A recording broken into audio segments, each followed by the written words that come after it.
Assalamualaikum warahmatullahi wabarakatuh. Apa kabar kalian? Semoga kalian baik-baik saja dan tetap diberikan kesehatan oleh Allah Subhanahu wa Ta'ala. Bantu channel kami dengan cara subscribe dan tekan tombol lonceng kalian. Terima kasih. Semoga kisah ini bermanfaat. Kisah nyata tentang seorang pramugari dan kakek tua. Saya adalah seorang pramugari biasa dari China Airlines. Karena bergabung dengan perusahaan penerbangan hanya beberapa tahun dan tidak mempunyai pengalaman yang mengesankan, setiap harinya hanya melayani penumpang dan melakukan pekerjaan yang monoton. Pada tanggal 17 Juni yang lalu, saya menjumpai suatu pengalaman yang membuat perubahan pandangan saya terhadap pekerjaan maupun hidup saya. Hari ini jadwal perjalanan kami adalah dari Shanghai menuju Peking. Penumpang sangat penuh pada hari ini.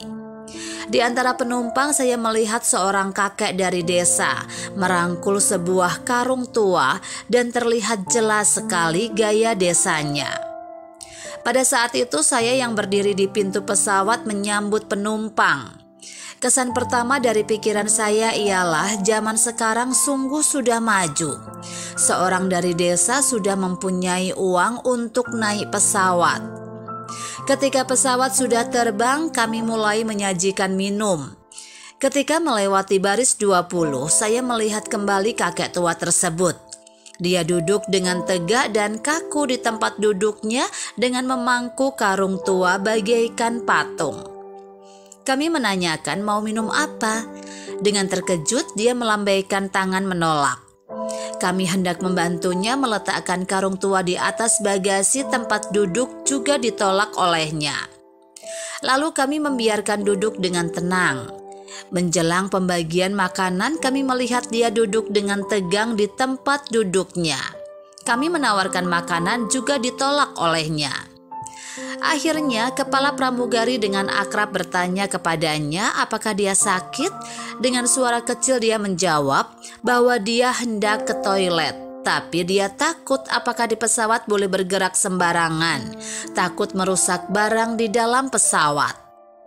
Kami menjelaskan kepadanya bahwa dia boleh bergerak sesuka hatinya dan menyuruh seorang pramugara mengantar dia ke toilet.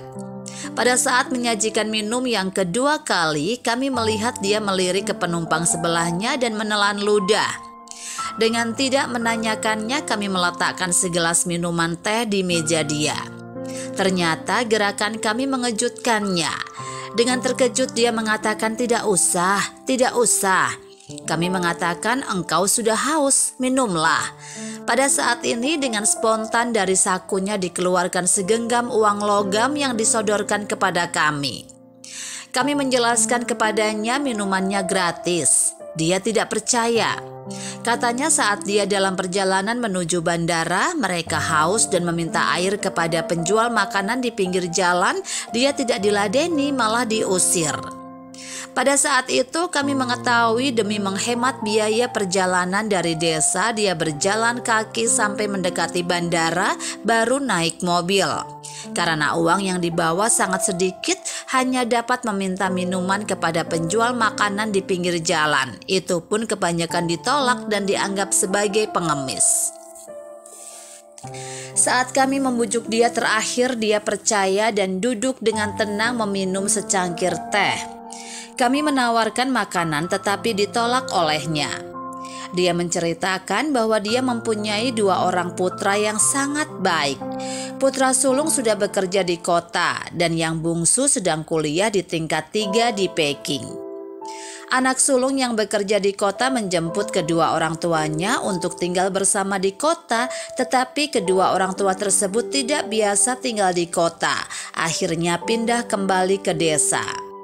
Sekali ini orang tua tersebut hendak menjenguk putra bungsunya di Peking. Anak sulungnya tidak tega orang tua tersebut naik mobil begitu jauh, sehingga membeli tiket pesawat dan menawarkan menemani bapaknya bersama-sama ke Peking. Tetapi ditolak olehnya karena dianggap terlalu boros dan tiket pesawat sangat mahal. Dia bersikeras dapat pergi sendiri. Akhirnya dengan terpaksa disetujui dengan anaknya. Dengan merangkul sekarung penuh ubi kering yang disukai oleh anak bungsunya ketika melewati pemeriksaan keamanan di bandara, dia disuruh menitipkan karung tersebut di tempat bagasi. Tetapi dia bersikeras membawa sendiri. Katanya jika ditaruh di tempat bagasi, ubi tersebut akan hancur dan anaknya tidak suka makan ubi yang hancur. Akhirnya kami membujuknya meletakkan karung tersebut di atas bagasi tempat duduknya. Akhirnya dia bersedia dan dengan hati-hati dia meletakkan karung tersebut.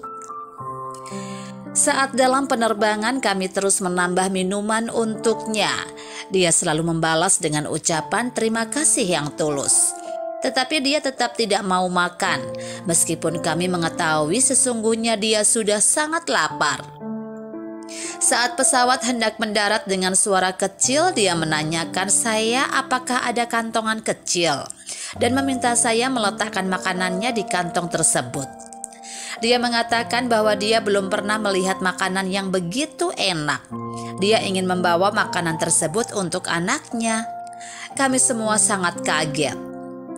Menurut kami yang setiap hari melihat makanan yang begitu biasa di mata seorang desa menjadi begitu berharga. Dengan menahan lapar disisihkan makanan tersebut demi anaknya. Dengan terharu kami mengumpulkan makanan yang masih tersisa yang belum kami bagikan kepada penumpang, ditaruh di dalam suatu kantongan yang akan kami berikan kepada kakek tersebut. Tetapi di luar dugaan, dia menolak pemberian kami.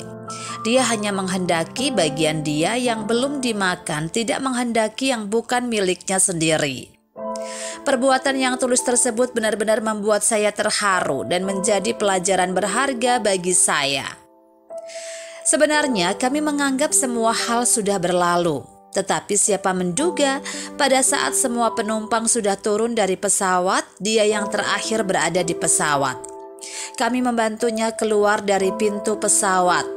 Sebelum keluar, dia melakukan sesuatu hal yang sangat tidak bisa saya lupakan seumur hidup saya, yaitu dia berlutut menyembah kami, mengucapkan terima kasih bertubi-tubi.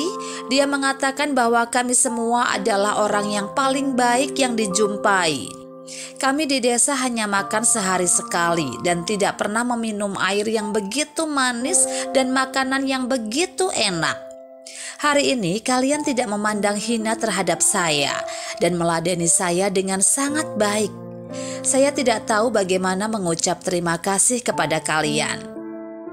Semoga Tuhan membalas kebaikan kalian. Dengan menyembah dan menangis dia mengucapkan perkataannya. Kami semua dengan terharu memapahnya dan menyuruh seorang anggota yang bekerja di lapangan membantunya keluar dari lapangan terbang.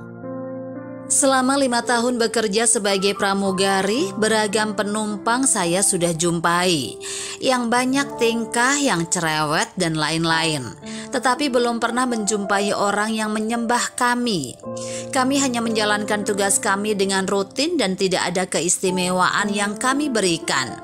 Hanya menyajikan minuman dan makanan, tetapi kakek tua yang berumur 70 tahun tersebut sampai menyembah kami mengucapkan terima kasih. Sambil merangkul karung tua yang berisi ubi kering dan menahan lapar menyisihkan makanannya untuk anak tercinta. Dan tidak bersedia menerima makanan yang bukan bagiannya. Perbuatan tersebut membuat saya sangat terharu dan menjadi pengalaman yang sangat berharga buat saya.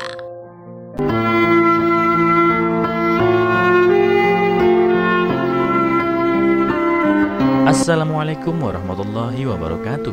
Apa kabar kalian? Semoga kalian baik-baik saja dan tetap diberikan kesehatan oleh Allah Subhanahu wa Ta'ala. Bantu channel kami dengan cara subscribe dan tekan tombol lonceng kalian. Terima kasih. Semoga kisah ini bermanfaat.